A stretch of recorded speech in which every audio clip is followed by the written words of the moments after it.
Hello everyone, hope you're doing well. Today we are once again having a look at the levels for the Pacific campaign, or at least the starter levels since they'll expand them eventually. After having a look at the US stuff, it is time to have a look at the Japanese side of things.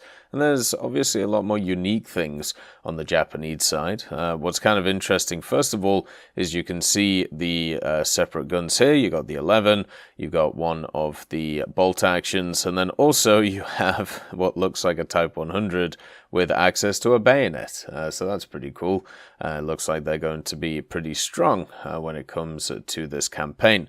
Starting off at level 1, you have the pretty standard stuff. So you got the Arisaka Type 38 carbine, the Type 38 rifle, and then also the Type 97 sniper rifle and the TAR-C. So this you all get at level 1.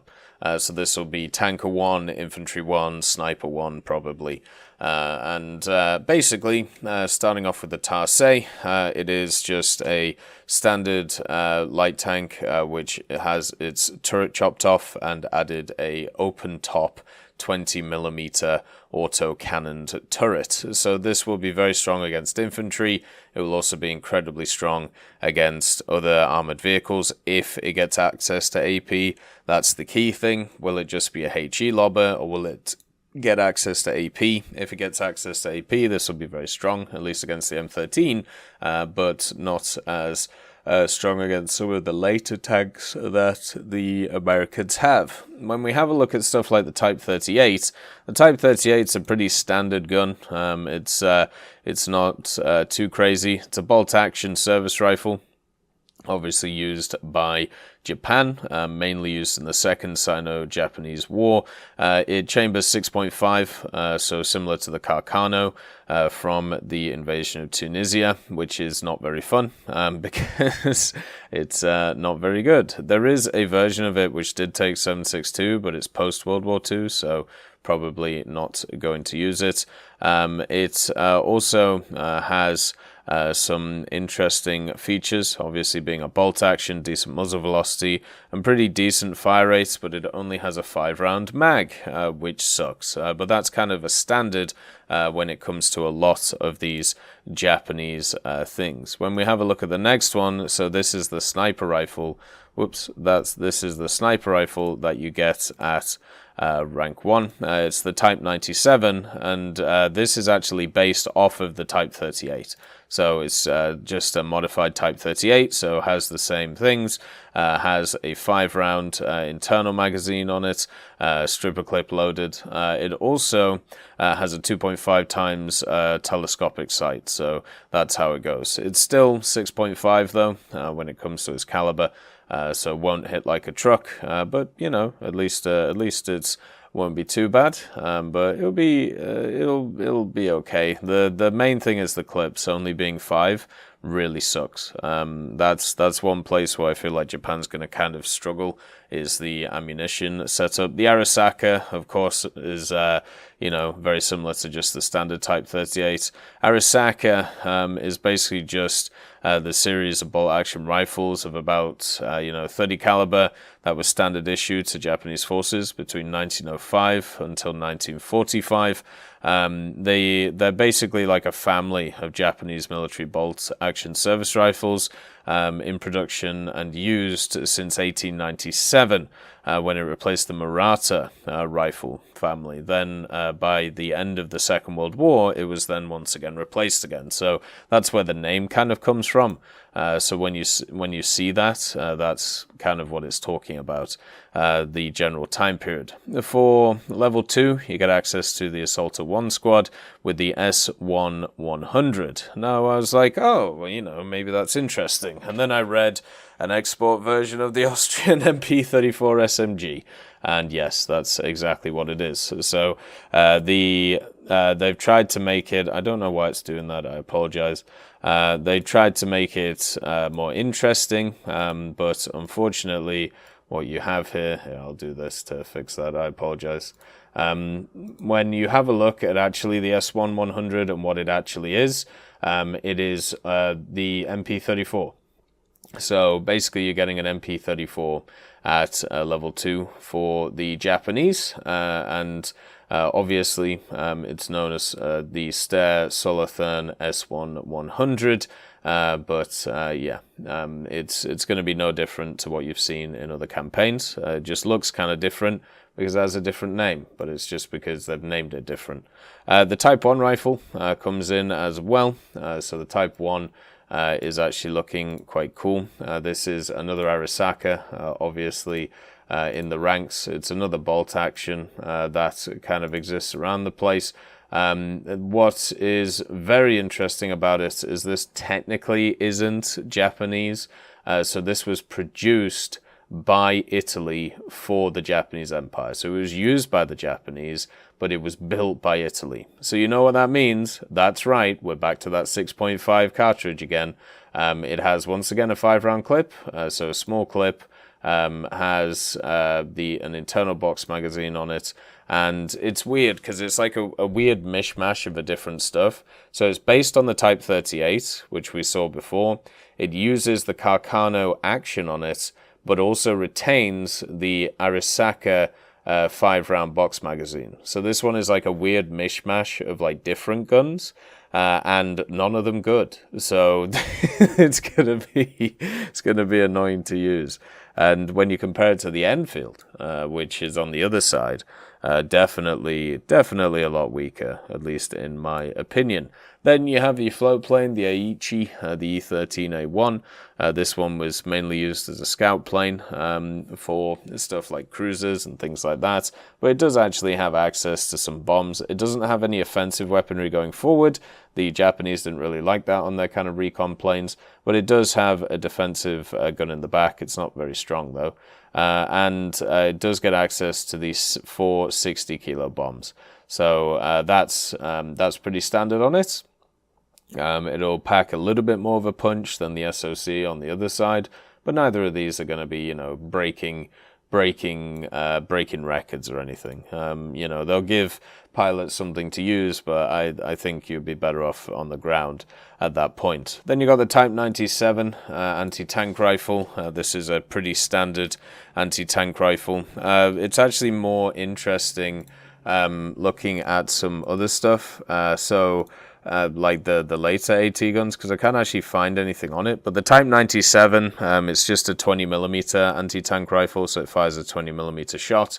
It was used by Japan, of course, produced in the 30s, so pre-World War II.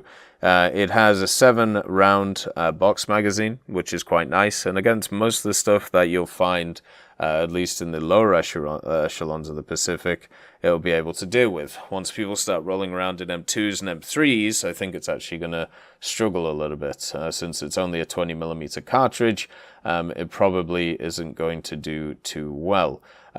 So hopefully it'll be useful, but pretty much all of the other ones which are similar to it in the game don't really work too well. Then you got the Type 100 SMG early.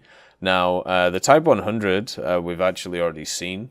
This was actually in the announcement for the good old the announcement for the good old Pacific campaign, and they talked about it a little bit there, which is pretty cool. Obviously, the actual gun itself. It was the most mass-produced submachine gun for the Japanese. It had a pretty reliable loadout or layout as well, pretty easy to use, which is always nice. And the main thing about it, it has the 30-round detachable curved box magazine. It also caliber of it was 8mm. The rate of fire is what's more interesting. So the major difference between the early one and the late one is the late one had a much higher rate of fire than the early one. So the early one had a rate of fire of about 450, where the rate of fire of the late one was 800 rounds. So you can see that it nearly doubled in its usual setup. So yeah, that's going to be the general difference with it. Technically, the later one should be of lower quality though, but obviously in Enlisted that doesn't mean too much. But this should be the standard SMG most people are going to use. I think it's actually not bad. I'd definitely take it over the M3 so far, so that'll be quite nice. Then you got the Type 11 LMG, so this was another one which was kind of shown off. this one right here. Now, this one is also just super weird. So I actually did kind of a deep dive into this one because I was like, why the hell have they decided to try and make this like this? Like, why have they decided that this was the way to go for it? And it turns out with the actual, the gun itself, the reason, so it has like this hopper feed system, and you can see it on kind of like the middle there. So what happens is you put like the clips in the left hand side, and then it feeds them into the system, and then it fires them, and then once the clip is done, it shoots it out, and then the next one falls down, and then it puts them in.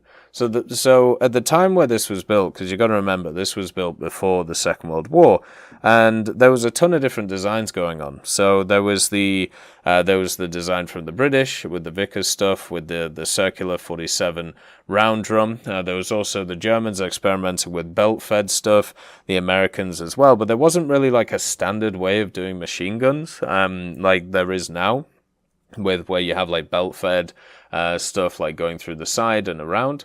And every different country was just trying their best to like work on what was the better system. And when it came to this one, the Type 11 LMG, one of the things that they wanted to do is they wanted to make it more mobile, so it was easier to carry. And also at the same time, you would only need like two people. You'd need a loader and then an actual gunner, so you didn't have to need more apparatus. They were worried about overheating as well, which was another thing, and also worried about actual, trying to reproduce a ton of ammunition and also kind of reusability. So the Type 11, it actually uses the same cartridges or, the same magazines or whatever you want to call them, same clips or whatever, as the standard rifles from the Japanese guys. So it used the same cartridge as the bolt action rifles. So what you could do, if you ran out of ammo and your loader ran out of ammo, you could actually get soldiers who were around you, which were fighting with you, and they could give you their ammo, and you could stick it in this thing.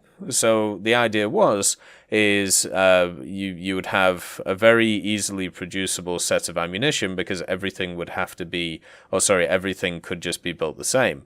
And also, if you had any other issues where you did run out of ammo, it would be much easier to find stuff to put into it. Now, one of the issues with this is obviously it didn't work very well, and one of the problems that it had was because it used the cartridges, there was only 5 rounds per cartridge. So basically, you had to reload it so much, it was just a pain to do. And other systems, such as the belt-fed system, eventually more came through and were much more useful from that standard setup. So yeah, it's a pretty interesting gun, and it's nice to see it.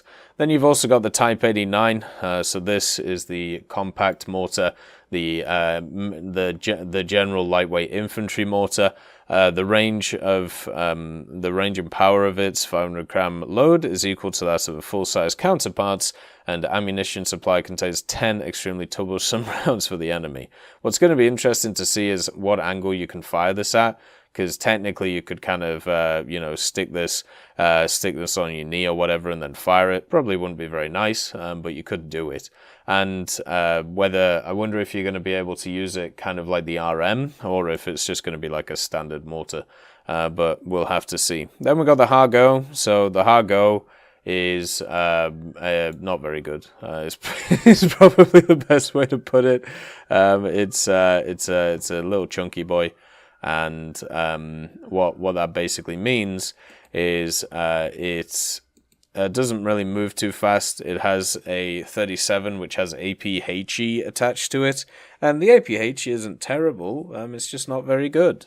So it's not great. The main issue is its armor is incredibly light, and also that front machine gun doesn't really have a lot of ammunition attached to it. So you're talking about very small magazines, which you'll have to replace a lot.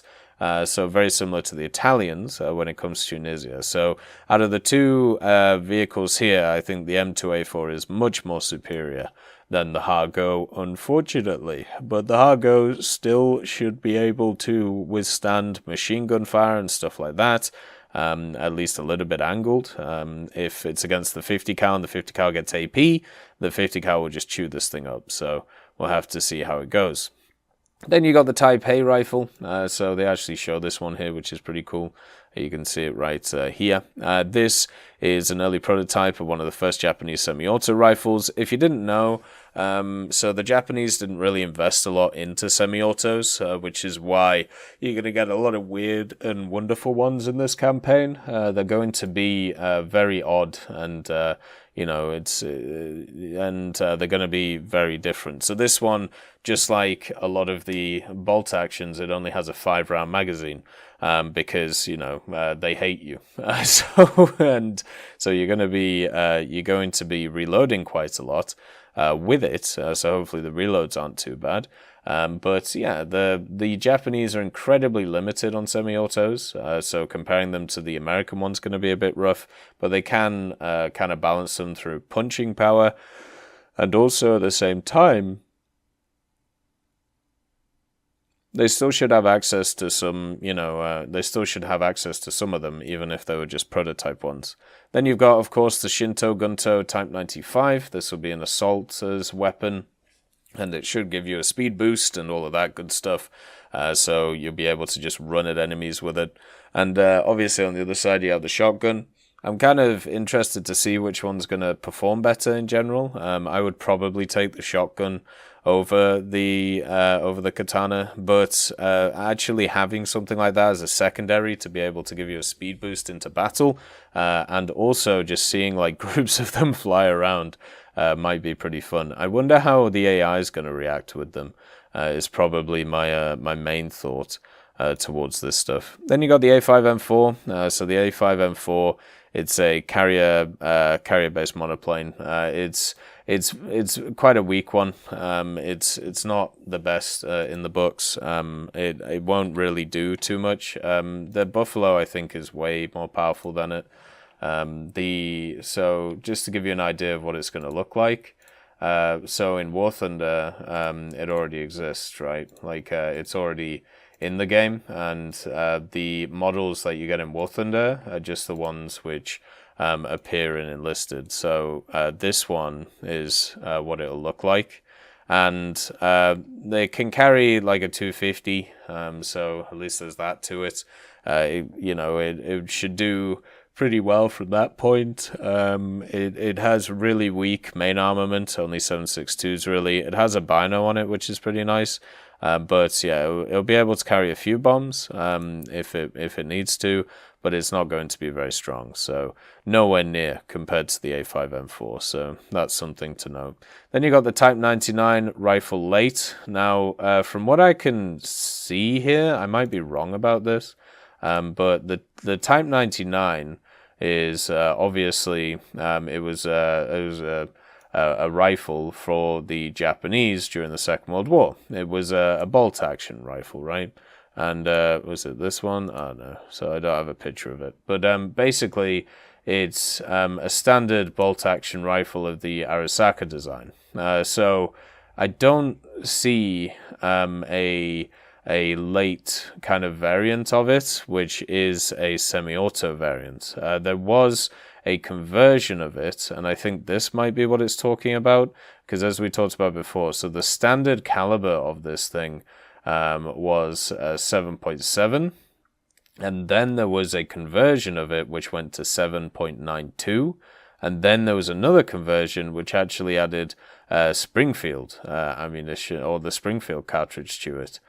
Which is, of course, 7.62. So maybe it will have a different cartridge which is involved in it. The 7.92 one was actually used by the National Revolutionary Army, which is kind of cool. I don't think this is going to be the short rifle variant. I think that's more of like the sniper rifle one. But basically, what this is it isn't a semi-auto.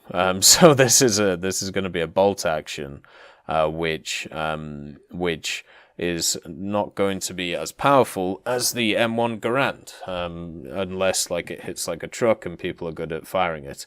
But guess what it has? That's right, a 5-round internal box magazine.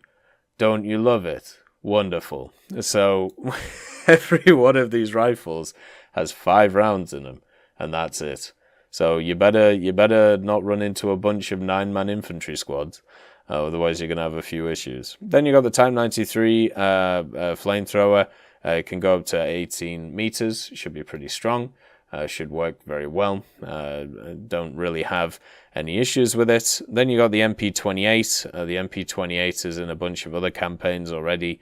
The MP28 is obviously very similar to the MP34. It's just at least in this campaign, will be seen as a slightly better version of it. So there's that. So once again, using German SMGs, not really a surprise because of obviously what the Japanese used. The D3A1 is not as good as the SPD3. It's another plane which is one of those which is going to struggle in the air, mainly because of the fact that it doesn't really have too much to it. Just to kind of show you what it looks like once again, since you know this plane is already in War Thunder, so it's going to be in this one as well. So you can see here, this is what it looks like, and what it'll appear as. So it has a 250 kilo bomb, and then pretty much nothing else. Like, that's the thing. It's supposed to be like a bomber for this campaign, right? And yeah, it has one 250 attached. Then for its offensive armament, it has 2 7.7s, which are going to be useless. And also, it should be able to carry like 2 60 kilo bombs as well, but unless you're hitting infantry, I don't think they're going to be too useful. It does have a turret on it, 177. So basically, this is worse in every way to the SPD3. The SPD3 has a 1,000-pounder. It has access to, it can get access to 50 cals as offensive armament, and also has 2 turrets on the back to defend it. So the D3 is just worse. The Type 38 with the grenade discharger. So obviously just a Type 38 with a grenade on it. That'll be infantry 2 or whatever, which would be nice. The Type 99 sniper rifle. Obviously we've already talked about the Type 99, so this will be the short barrel version of it. Still with the 5-round clip, but shouldn't be too bad. Should be pretty decent at the end of the day. Nothing too bad to worry about. And then they get the Zero. So the A6M2 Mod 11. Now the Mod 11 is actually not too bad, and it does get access to 260 kilo bombs, which is going to be more than the P400 because the P400 doesn't carry bombs. So the A6M2 is a really maneuverable aircraft. It also has access to 220s. The 220s are not very powerful, quite low muzzle velocity, but they'll pack enough of a punch. And also gets access to 7.62s as well. Has quite a nice cockpit as well, which is pretty nice. I think in the aircraft carrier video, they actually showed the cockpit of the Zero, which was quite nice. So if you want to see it there, that's where you can look it up. And they could also add more variants of the Zero. They won't get better ground ordnance, but they'll get better flight characteristics, which could work in some quite nice battles. So overall, yeah, A6M2 should be quite nice. It'll be a better air superiority fighter than the P400, but might not be as good at taking out ground targets because it won't have 50 cals, which obviously the P400 does have. Then you've got the Type 97 LMG. So this one is kind of an interesting one. This one is probably the one that's looked forward to. This one is the Type 96 that you can see, or well, it's the Type 97, and this is the one that you'll kind of remember from other video games. Like this was in like Call of Duty and things like this. So what it is it's a 20mm Japanese. Wait, am I on the wrong one? Yeah, sorry, I'm on the wrong one. So the Type 97 LMG is different to the Type 97 AT gun, which is what I was looking at before. I'm wondering, let's see, Yeah, so you got the Type 97 heavy tank machine gun, but it can't be that one because that's obviously used on tanks, unless people are very aggressive with it. I mean, maybe they will be. Who knows? But this one, so it was used in the Second World War, and it has a 20-round magazine on it. So once again, not the best. Has access to the 7.7 cartridge as well. It's gas operated, which is kind of interesting, and also at the same time shouldn't be too bad. So this, I think, is actually the standard one that you get on the I think this is actually the standard one that you get on the tanks that exist. So you'll get some very small clips on there. But sorry, this is what it looks like. I apologize. I was looking at the wrong Type 97. Because one of the great things about weapon history is there's always at least 5 or 6 guns that all have the same name for some reason. Always interesting at the end of the day. Then there's the Type 5. So the Type 5 is weird. I can't find the Type 5. I'm sure somebody else can find the Type 5. I found the Type 4, but I can't find the bloody Type 5 rocket launcher. So the Type 4 is a 70mm AT rocket launcher. So this was designed in 1944. They built 3,500 of them, and it had a bit of commonality with some other stuff. So it actually had the Type 99. It had the Type 99's bipod to use, so they tried to use it a little bit more with that. It's 74mm in caliber, 160 meters per second muzzle velocity, and generally should be quite nice. It actually used a mortar fuse, which is kind of interesting. So this is not one that you charge at people with. This is one that you fire, more similar to like a Panzerfaust or something like that. But generally, it won't be great. But once again, this is the Type 4 that I'm talking about. I don't know what the Type 5 is. I just couldn't find it. I'm just wondering if it's like a miss like translation, or if I'm just dumb. And generally, the second option is the one to go for. Then you got the Type Otsu rifle. So this is very similar to what we saw from the other semi-auto from the Japanese. So small clip, but should pack a hell of a punch as usual. It's a pretty nice one. Basically, it was a Japanese prototype self-loading rifle. It was a copy of, you know what it was? You guessed it. That's right. It was the ZH-29. So I hope you're ready for another wonderful ZH-29 setup. This obviously was one of 3 self-loading rifle designs, which was commissioned by the Imperial Japanese Army. It was a reverse-engineered ZH-29. So I hope you're happy that it's coming in once again. So it's one of those which is never going to go away. It fires obviously 6.5. It's gas operated, so this will be very similar to what we've seen in the past. So yeah, this should have actually bigger than 5 clip, hopefully, if it's like the other ZH-29s, but I wouldn't be surprised if your wonderful your wonderful Japanese changed it. There was also the Type Co, which was another self-loading one, and then also the Type Hei as well. So maybe we can see some of them in the future. I'm pretty sure one of them's in here. Then you got the Key Knee. So the Key Knee is not a good vehicle. It's the Key Knee compared to the M3 Stuart is a joke. I think is probably the best way of putting it. The Key Knee is a light tank, and it once again doesn't upgrade the firepower. So you're still sat on the 37mm. This is actually arguably worse than the other one that exists in the tech tree. It won't have better armor, it won't have better mobility, it won't have pretty much better anything. I suppose it has a coaxial machine gun instead of a hull one, so there's at least that.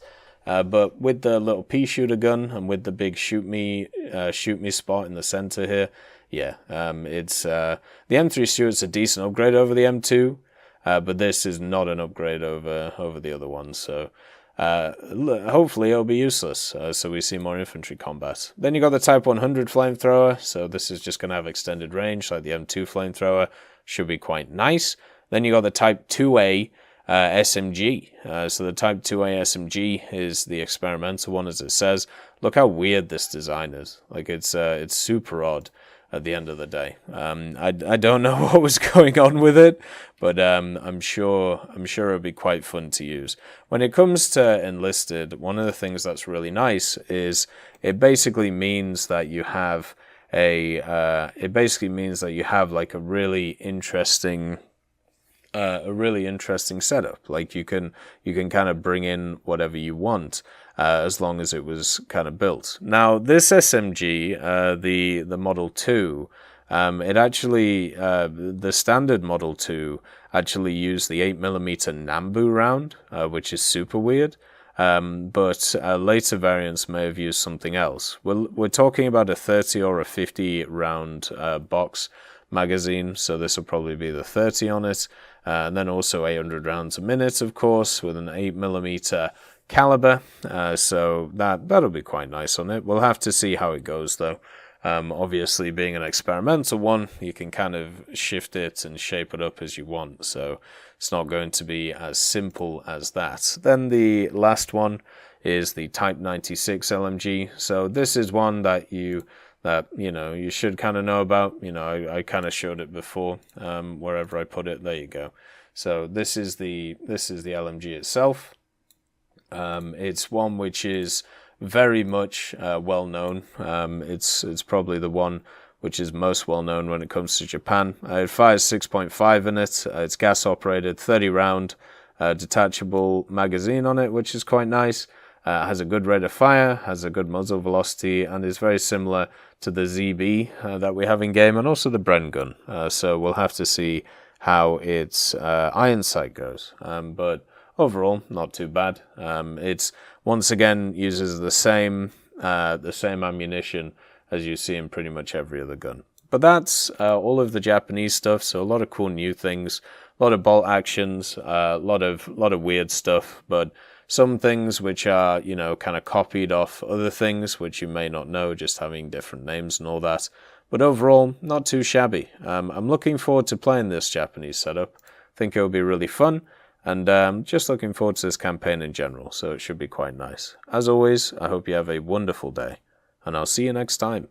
I'd just like to thank Nicholas Richardson, Elove Goat, Pyman675, Winter Scientist, Merciless Reaper, Jerry Prevolt, Megadino King, Orange Tail, Teddy, John Ryman, Universe, Ambrosius McClellan, Daniel Stanton, Moxie, B. Young, Uncle Bean, Sem Arslan, Derek R., Bareen, Lafouche, and Samuel Slick for supporting the channel.